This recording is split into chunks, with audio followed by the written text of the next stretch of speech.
I've been honestly itching to tell people this because I haven't been very truthful. Ken hasn't been very truthful. Ken and I broke up. But yeah, we've been broken up for almost 3 years now. And the reason, well, originally the reason why we haven't said anything about it is because Enrique or Ken asked me not to say anything about it first. And I don't want to speak for him, but I think it was coming from a place of not wanting it to be real.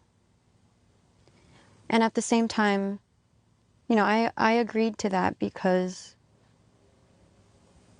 I also didn't want it to be real.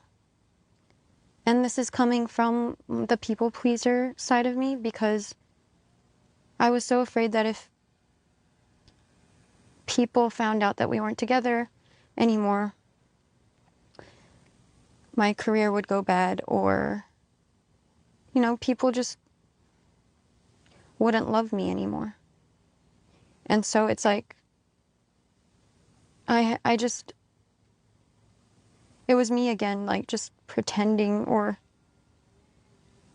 putting the things that I need to do for myself off to make other people happy and to make them feel safe.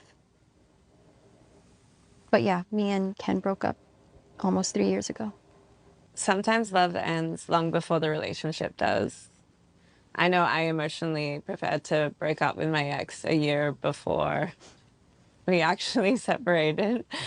Um, do you remember the moment you emotionally left, even before you left physically? Oh, wow. That's like a yes and no question. I think a year before I actually broke up with him, there were already signs that were showing me that I was unhappy.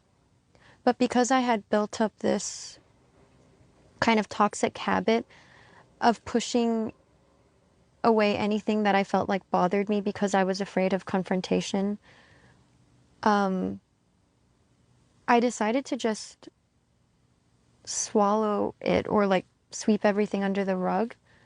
I kind of accepted, I remember I did like a mental check with myself and I accepted that there were certain things about him that I wasn't okay with and that it's just always going to be like that. And that's just life. Like you win some, you lose some. You have to deal with the good and the bad.